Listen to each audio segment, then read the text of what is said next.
En tout cas, fils, kin est à propre. On a enlevé ça la passe, mais c'est comme ça. Kin est à propre, et biso bakinom doit saliter. L'homme prudent voit le mal de loin. Alors, ce qu'on gagne, on a d'autres yo. On a comme 75 ans, par exemple, yo a 30 ans. Ce qu'on a aussi les classes. Au lieu de ce qu'on gagne, on a dit que la yo place dans gagne ça là. On a dirigé kaka yo ça la tête, on a commis ça ngasus. L'homme prudent voit le mal de loin. Parce qu'il suffit qu'au salité déjà au bachaka là, ce qui va dégager en haut. Bah parce que ordre de groupe ça des comme conscience. L'homme prudent voit le mal de loin. La population qui fait bandana nous propre. L'État regarde quoi que ça les locaux dimi. L'homme prudent voit le mal de loin. Bah jeune quinois 98%. Et bah jeune quinois va perdu. L'homme prudent voit le mal de loin. Pour jeunesse awa ba comme mon amusa les alliés de matolo. Oseka. L'homme prudent voit le mal de loin. Comment gars dans 75 ans, naza professeur à l'université, naza député, naza conseiller, naza na makambo soki 8. L'homme prudent voit le mal de loin. Ba bino ba jeune nous soboza na kisasa, faut botia autorité morale na bino libanda. L'homme prudent voit le mal de loin. Église et peut ça biso ba valeur. Mais na moni ba binzambi. Pour bon, na yebite ngana ko décider na place ba quantité. Pour na mona on dirait qui bazo ko utiliser peuple, bazo distraire peuple, bazo baby sa peuple. Alors bazo banda na jeunesse puisque plus jeune baza trop na l'église, population ko beba po ba jeune ba sosolakate parole biblique. Tolier bango. Voilà, fidèle internaute, merci Nabino Nyoso pour la confesse, pour la fidélité et puis disponibilité à Tambo Pesanga Zoé Matoko, le sénateur à vie de la presse à Wanatolo Belavi. Merci na Papi Gentolo Belavi pour l'antenne à Wana Kinshasa. Et merci na Bandeko Nyoso Botel Ratolo Belavi, Pino C. Agostino, papa social. Et merci na Salon Okito, porte de Paris. Bienvenue Vanganseli, place Wana Kakamonvier. Et Jonas Nope, il y a Elali Kunku, pourquoi pas Patrick Lando, depuis les États-Unis, Bambote Nabino. Alors naza awana ba papa nangai me bana poto ya tongo to solo là parce que na tolo bela vie to solo là. Alors tozana papa Gade Mukulu, tozana papa nangai fondro va bakomesana. Alors na ko banda opesa mbote na papa Gade Mukulu. Mbote papa. Mbote petit frère. Bonne santé. Santé kitoko. Ah bah séjour. Malam. Séjour que ni malam. OK. Ah. Alors nazapina fondro var bakomesana. Mbote papa. Mbote fils. Et c'est mon mingi de kutani. Et puis na pesi mbote na motaliboso. Par exemple là au côté église au milieu communauté. Na ndenge niso. Petit Nangaï, Aïdé Choum. Aïdé Choum, José Wanduka. Jado Mukulu. Claude Mukulu. Pelé. Na groupe politique Alzheimer. Les un instant Alzheimer bayebani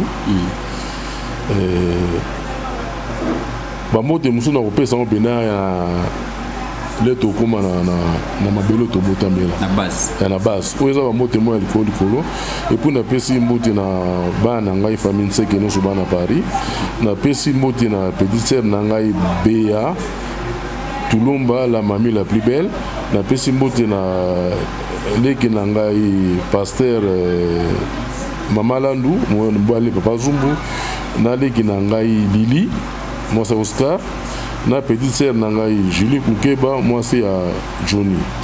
Donc oyo batikali bazela to pesa ba mbote na de to lobana njili to lokwa lemba to lokwa na terrain papaya.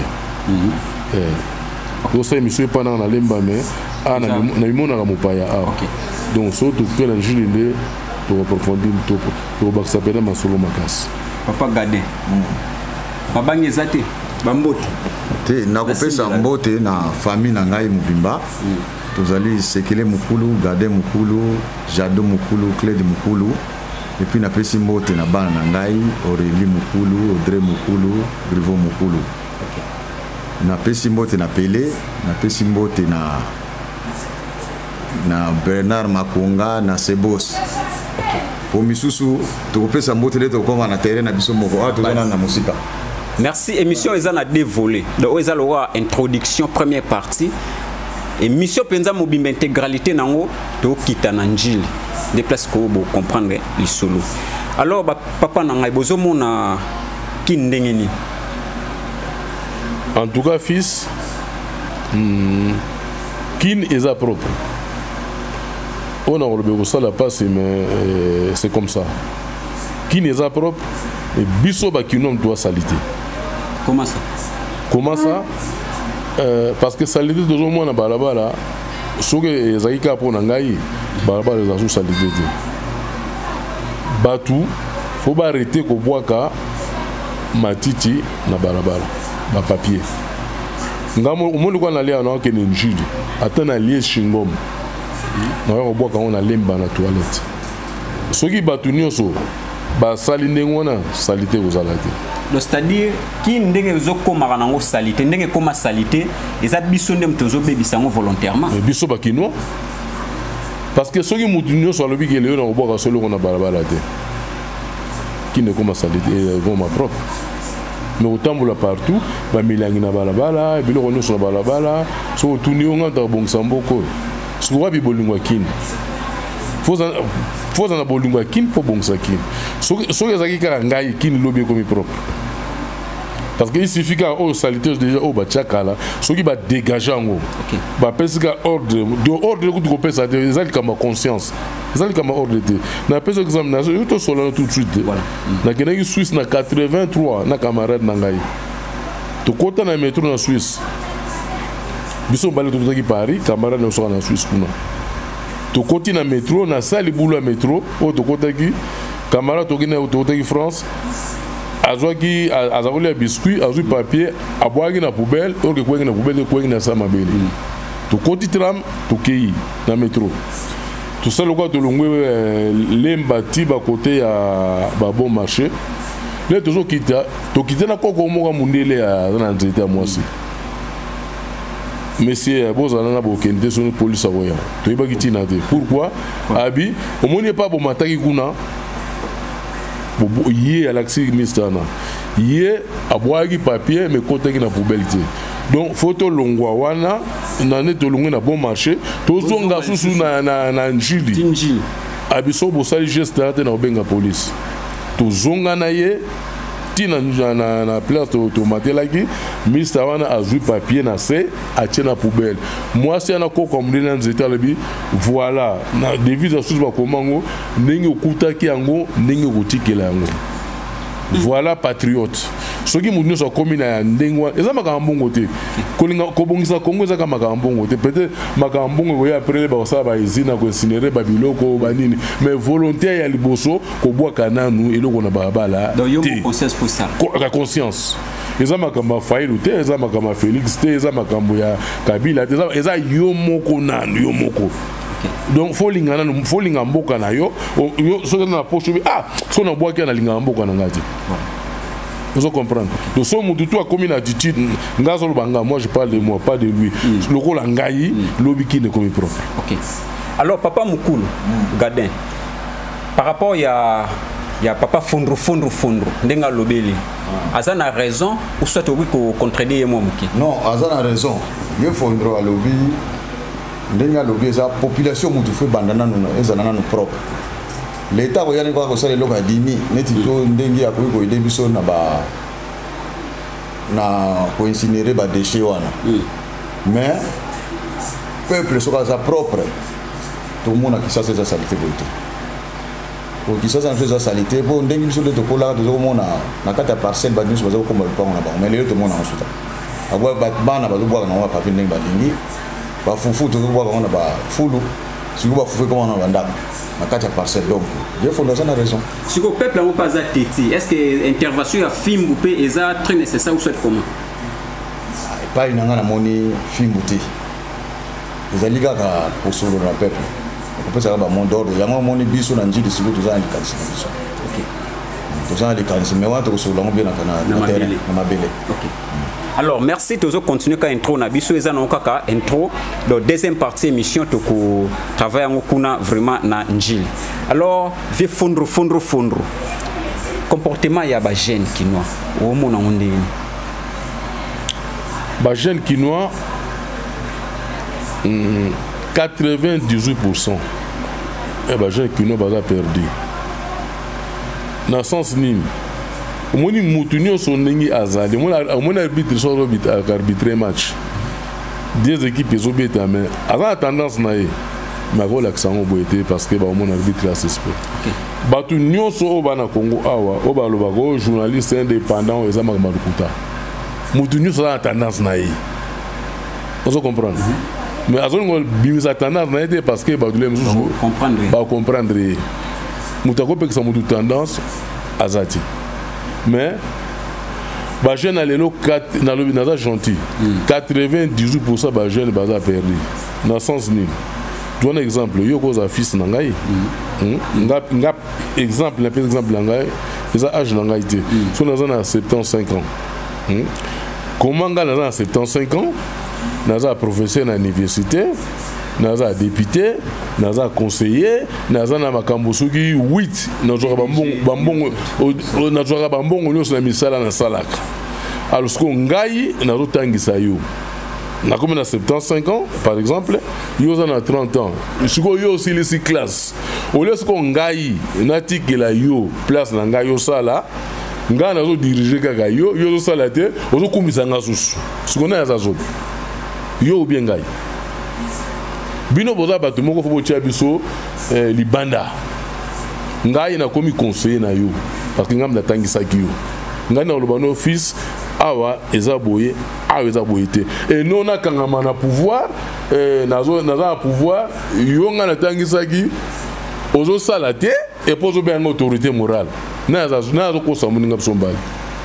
So je n'ose courage andeni parce que yo za na force ya za na force wana te bon vous avez force ya za na force ozo courage ni je n'ose na nombre na chiffre ngana za parent so na za na 10 bana nga parent za nga moko bana baza combien baza 10 oui alors suko mutu moko na 10 na ogani parce que jeunesse baleki so papa na nebele baleki so banda ba maman nebele. Alors, donc, et le cas où ma jeune nabiso, baza trop parti politique. Trop parti politique pour rien et puis bah gagner rien du tout. Bah gagner gaga maya misu, bah gagner le vote. Donc, tu peux que c'est tendance à politique dit. Mais politique yambalo yo, donc bah partir de ça la magoligago de bah création à misala. Mboka oyo bango moko ba américain baza ba chef à démocratie baza à deux partis alors mundele asali tout acha bino na 800 partis et pour 800 partis on ngolo bagé to sala ba ndengo wana ba kotikala koyo kana kata mukolo moko te parce que so biso na yeto lobi oui kuna ba hotel la biso non alobo yo kana te siko bozo obligé bo sangana na ennemi na yo pa bo sala ka gouvernement. Alors bon ça le gouvernement ennemi no nakati azolia yo yo pe ozolia yi suka nango siko yo binoka erosion na binoka ba jeune bo souffrir donc nazo pe ça ba jeune alelo idée faut foutre tous ces vieux dehors biso faut dotika loka ba conseiller ya bino siko yo tangi nga nazo sala kaka yo musana noni et pose le ba jeune qui jeune faut se prendre en charge. Quand se prend en charge, on va battre au bimina balabala, au bouki, au sel. Non, faut se prendre en charge. Bon, sur la rabino, rabino bajen. T'as la mukilo bapé. Biso katola dans la pantalon minen, hein. Toi quand on va souki boité, toi chapelo kamato été. Et le loco période nabino. Pourquoi pas biso tout s'adapter pending na période nabino. Patron Dima bino bona ba soki na biloko matoyi no. Alors pourquoi ce biso et que ezala ngwana ti. Que bon Dima soka ba père ba pantalon milai to tika kana pantalon milai. Non ba jeune. Faut sortir de tout ça. Faut que tu boite monter dans la partie politique. Aux un parti politique, mais il faut réfléchir. Oui, et ça oui, non, et ça non. Et moi, je suis autorité morale à Salamabé. Ah oui, oui, oui. Ah, oui, oui, oui, non, non, non. Oui, oui, oui, non, non, non. Le bagot malamo bomangaï. Oui, oui, non, non. Ok. Voilà. Alors, Papa Gadin, par rapport à la réponse, il y a fondre. Non. Jeunesse, il y a beaucoup à ce qu'on en charge, ou comment? Oui, vieux Azan a raison, une partie. Jeunesse, ils ont mis en charge. On a vu à lobby que Moukolo a commis 80 ans. Azosala, président d'un parti politique. Il y a un commerce, il y a un ministre, il y a un professeur d'université. Il y a un petit cabageno, il en charge Mboka, il poste. Mais on a raison, mais les jeunes n'ont pas besoin à côté. Donc, il y a des gens qui pour jeunesse, awa, on a moussa les alliés de Matolo. Au Seka. On a une preuve, on a un entrepreneur, tout ça, on a vieux, tout ça, la même société, tout ça, la classe. Tout ça, c'est une nouvelle responsabilité. Tout le monde a besoin de ça. Donc, si vous et pourtant, vous jeune, donc, vous avez tout le monde surveiller à monter, tout le monde a décidé de la grâce. Parce que d'après papa, l'ONU est sali jeunesse à Tikala. Jeunesse. Batikala, ba jeune batikala, on ndeti ndongo lobike, au PCM musala maroko sala monte. Et l'ONU est sali à Tika Kidiba. Kidiba, on a moni bandi ko wumela, yango na moni sur le télé, pour tout le monde pour réveiller conscience ya batu. Les alaki négligence ya l'État. Pour jeunesse, il faut que l'État à suivre en côté, surtout sur les bazar bien éduqués et bien respectés. Jeunesse comme à côté. Mais on a biso, tu peux conscientiser dans des gens biso. Tu dis qu'on compte en politique ou le gouvernement. Pour biso, on a biso, banda diaspora. Tu dis que tu as ça là, mais tu peux ça dans le conseil. Alors, au soulever des points que vous avez question dans le phénomène Matolo. Phénomène Matolo, au monde en ondengeni, au juge en comment? Mais ça, namona que ça mutu. Donc tout le bani oisivité. Donc mutu. Alingi donc tout le ba alingi ko koma mututi. Donc yé pas inaye. Ndingi ba loba kandeka sala kate maliaka. Donc makambo ba passer le bande ba baby ça fait mitu la jeunesse. Que c'est mutu avant lia faut lia na mutu kinayi. Et puis ça fait biblique. Donc yo vandi ba peso musalo boyi. Nous préféré Bappé Sayo et Ophélo Liana. Vous comprenez? Mais Bappé Sayo Musalo Boy. Moubimi aux autres Senga. Pesanga Boye, Sala Boye, tout ça. Mais pourtant, Moussa les allait pas. Parce qu'il n'y a pas de son métier. Bon, ça là, je veux dire, mais je ne veux pas dire que ça là. Via le bagage de parti, que vieux, c'était c'est vrai. Mais jeune, la jeunesse ou la jeunesse congolaise. Les Congolais en tout cas, Lingi na bango musalati. Mais si quoi côté là, oui. Sur 100, tout comme même na 98% na kina bali musalati. OK. Balingi vit facile. Mais ceux qui n'ont contredit fondro muke, ils en a battu tout le monde homme politique depuis azala député. Ti les lois azala ka député. Ce qu'on place sur a linko tike la jeune ndengeni. Ali Gothique la jeune nini. Pour depuis to banda mambo élection na Congo 2006 azala député ti le loi bimaka député. So par là to condamner jeunesse nani. Rebiti na mo retraite. Retraite ngolo ba sogi âge poussani faut kata musala au paiement. Yangoti. Alors batunyo soana oyo bakangami na ba poste wana bango nde bazali ba antigène. Il aza na poste ana 8 postes oyo 8 jeunes bakokabula. Doninga zana abomi vie à 8 jeunes. Et puis ba jeune ana buzo bazana ngo bozo komisa zuti pana. Oyo aza autorité morale. Autorité morale azana ba bateau autorité morale azana ba train, autorité morale azana biloko ndenge na ndenge, mais yo jeune lemsusu ozangata 1000 francs pour 1000 francs ozangata 1000 francs pour na somba mai vie ezali bakene toujours côté intérêt. Même lelo yo solongo voter soki muta peso programme na ye o voter par rapport à intérêt na yo. Et au tel que n'était na projet muto yo na za se retrouver au voter. Alors ceux qui yo na projet muto na oza se retrouver na yo te voter. Donc yo doit ndoka la vie na yo. Donc il est pendant temps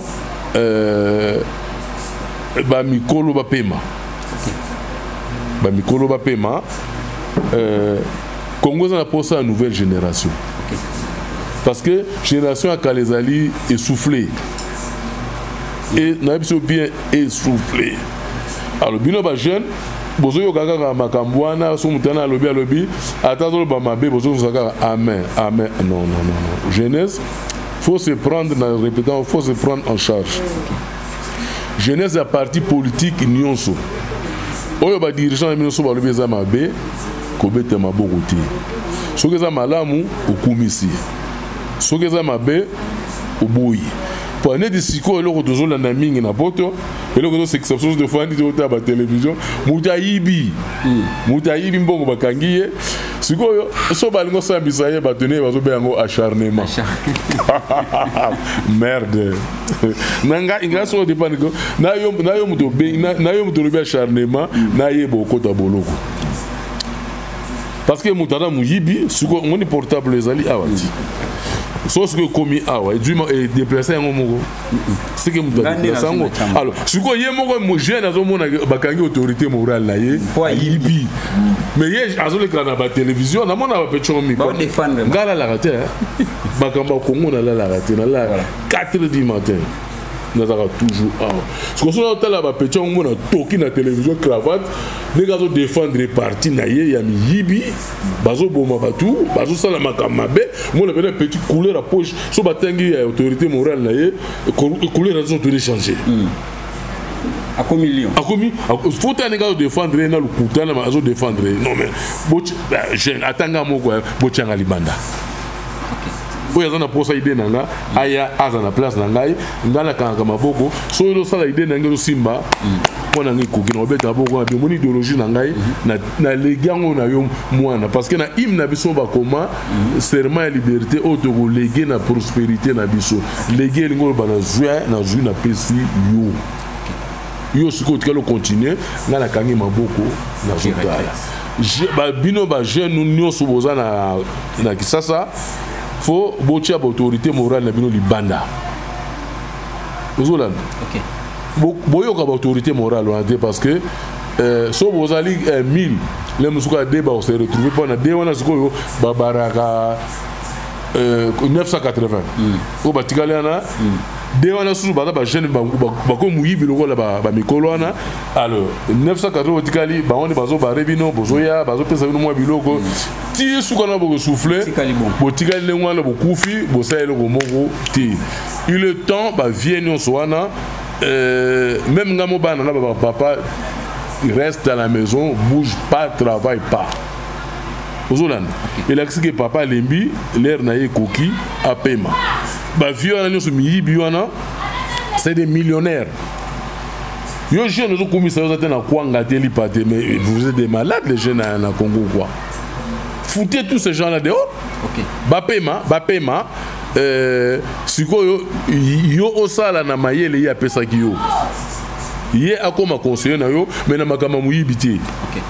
Parce que ça la fruit moko bien que tala mwana nga tangisa ki lelo taninga komi et puis moi na na kobosa na yo ti o tika lobosa na tamu ko moko kwa hiyo question na za boye eza papa mais yo papa fandi mais oyo mboka ni bato balongwa raté bato ba démissionner raté bato balongwa raté et puis les jeunes sont malades dans un répétant sur ba kanga les jeunes sont malades foutez tous ces gens dehors ngaso na ba place bato na ko longwa fils na tangisa ki yo Pendant que vous bossez dans l'anglais.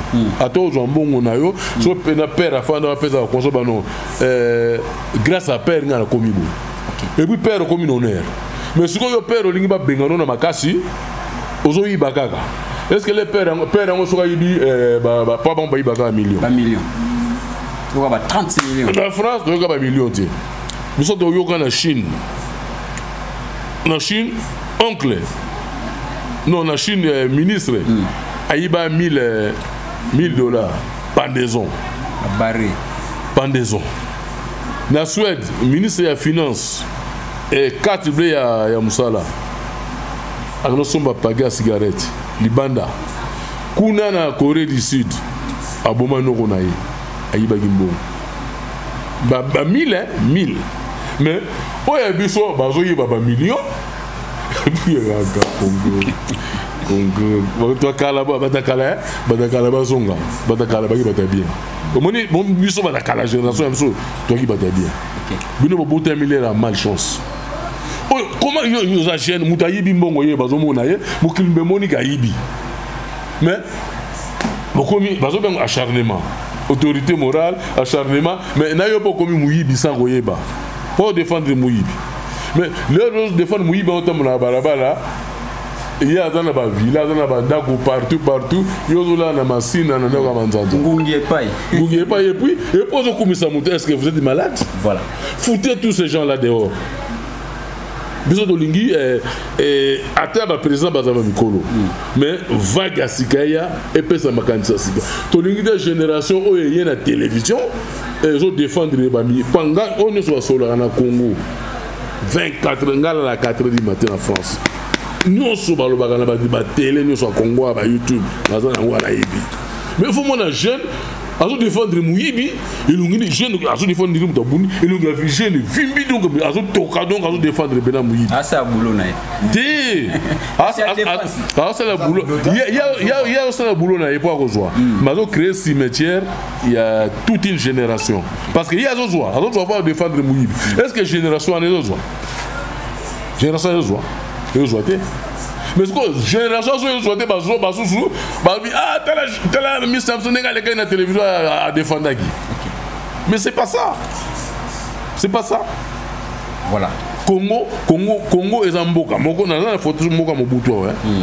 Mobutu Liboso. Oh, bandaki Mobutu na Sima. Mobutu Chima Boko na Sima. Bango pe Maboko na Sima. Mais distance. Ok. Donc, Mukonzi. Binomo bolobaka na Bible oyo nzamba poni yangwana ezala mabe ezala malamu nzambe mutaponi mukonzi na plus on comprendre ngai donc mukonzi ezaka fachite ezala oyo après fachu ezala mukonzi na Congo fa un peu respecter s'il te plaît mukonzi oyo ba parce que identité ya mutu za président bango. OK. Lelo facha oleka lobby foyer roya lobby musu roya lobby musu roya wala za continuité. Donc faut respecter Mukonzi Yamboka au bozane pour l'instant. Lobby pe roya so kaza mutu ya opposition au président faut les respecter parce que na moni liberté à parole au comme na Congo et comme na niveau moko na biso document attaque démocratie non c'est tout. Voilà. Alors Papa Gadin, tout ce qui ça na question parce que tout chité tout qui na deuxième partie émission et tout ce qui ça na question l'église est belée na Congo. Nous sommes tous à na sujet à jeunesse. L'église est belée na Congo. Na quatre églises en toujours amen. Mais trop de jeunes na quatre. Alors lecture ni noko ça.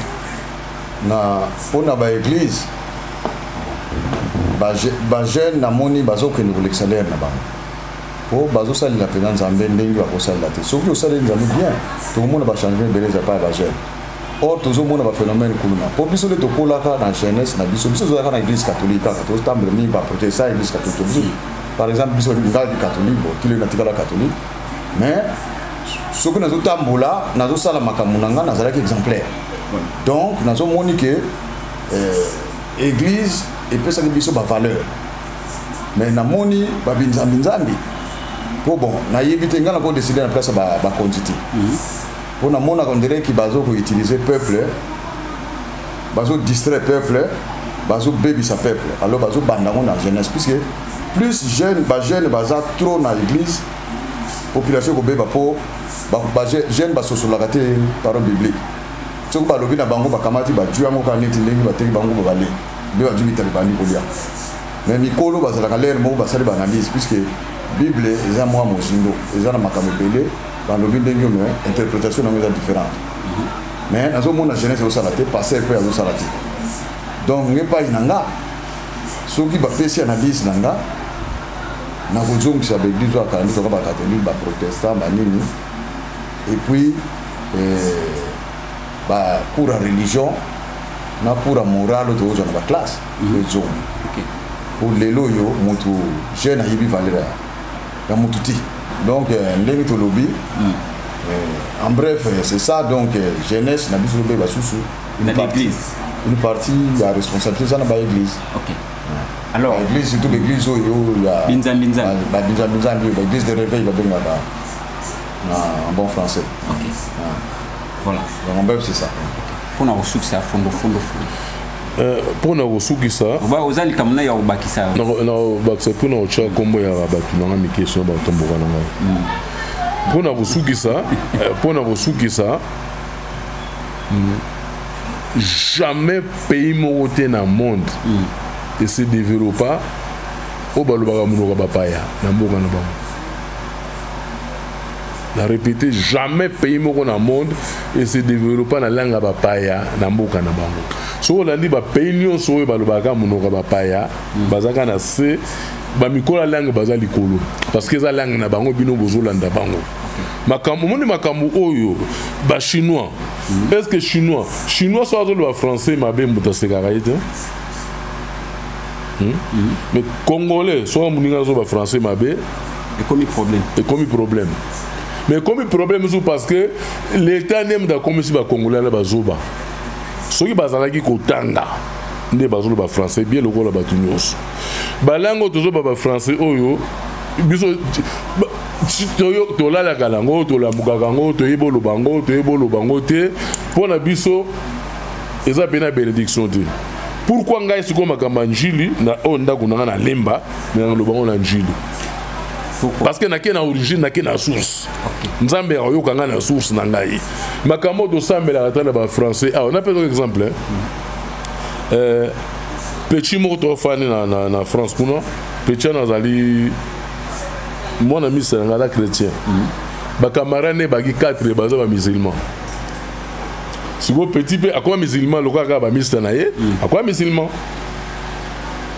Mon église c'était on a côté de fan c'était on ba musulman. Petit à côté na ba mista na ye. Ba sambela sili. Scolaire ba mista na ba commencer musulman. Scolaire ba bimi. Ba tuni mwana wana. O sambela yo sambela monogoni. On a ensemble la français. Ba camarade naïe ba fan mbula ba bise ba bi ala yogi prière la vérité. Ah ba sambela na ki musulman. Na ki arabe. Vous comprenez? Ah ouais, les ba otanga ba Bible en français. Nzambe obi mbo ba Labrador. Mato inezabo. Kangama no. Nzamba yoga kana makambo nguti. Bible faut tanga na Lingala, Kiswahili, Kikongo na munoko na Kiluba. Au moment Congo il faut changer parce que mboka na mboka nza masaka on a ba makambo na bango bino ba makambo na bino bochanga munoka bapaya bozotanga Jésus reviendra bientôt. Si Jésus reviendra bientôt azonga mkoni bientôt rebandaka soki bakomaka na Kiswahili Jésus reviendra bientôt lobi mona Jésus roya. OK soki bakomaka na Kiluba Jésus roya. Parce que Esaïe biso les besoins ba Jésus reviendra bientôt azre venir bientôt par français. Voilà. Papa Mikola Munoko bazo profiter nango po eza ya bango. Nzamba koyoka bango parce que balobi na Munoko o ya pesa bango. Biso tanga Jésus reviendra bientôt. Aroyate soki ba changer na ba Minoko na biso te. Voilà. On a pas de comprendre. Mukolo Jésus reviendra bientôt comme na Kiswahili et comme na Kiluba et comme na Kikongo l'état et comme na Lingala. Jésus akoya. Parce que Jésus reviendra bientôt. Si on est au tribunal, ou bien on expliquer que Jésus reviendra bientôt, parce que on est français. mukolomba bible pena to bana kolanda ngona munoko mboka na biso toke na racine pourquoi biso to bimema kama bana njili faut to lo bana njili tout ça lemba parce que faut zonga na racine OK faut zonga na racine otanga ba église ti faut zonga na racine so to zonga na racine na ba Congo au moni rond point on a dessiné rond point voilà rond point qui nzaka boye siko so yo nga oya awa oye boy olekani komi awa na ba Congo baloba kango parce que ndilo normal ndilo ngo kota yango yo doublé oye awa baloba kana Congo vutuka vana mpambu wa vidila donc zonga epo bungelaki po kota awa parce que yo bunga ki oleki ozongi po kota awa na bande comprendre kito. Donc, aussi longtemps que Jésus reviendra bientôt en français, anglais, ça ne va pas marcher. Ok.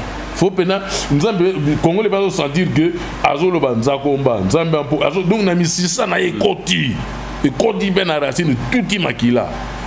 Congo botele. Voilà, merci tozaki na première partie émission Nabiso et nazaki na papa nanga bana poto ya tongo papa Gade Mukulu et puna papa nanga fondro var ba komisana to komisana aide chungu wala faut l'exactant faut aider moi aide alingane ngwana ya opini chungu yalingane petit na yango voilà ba pire petit à parler voilà na José Wanduka OK parce que so de rebelle ngilité na Baxelo montant autant comme on a tout amen José Wanduka amen amen voilà ba pire aide chungu on a so l'électricité et similité il faut dire espace voilà papa Gade ba kombo ezali tout bambo théâtre na staff na Saint-Denis ba Makonga ba Pele Lufutu ba Sekele Mukulu na Palais ba Petit ba Koko bambo théâtre OK papa Sepeli OK na pesi mbote na bosalaki na mwana na ngai Sita Karine na États-Unis non balé tonton na bana na mwana na ngai Beble na France na madame nanga maman Makonda Geneviève mwana na ngai Belvin Seke Sandra Seke Koko Ndizani Sengo Thierry Seke Pamela Seke na Tadin Seke merci na Belvin Seke donc voilà les bano ya motima. OK, merci Nabino Nyonso bozaki branché pour na Rolanda première partie émission tokutana sko na njili to lobe la vie. L'homme pris d'envoie le mal de loin. Tolier Bango.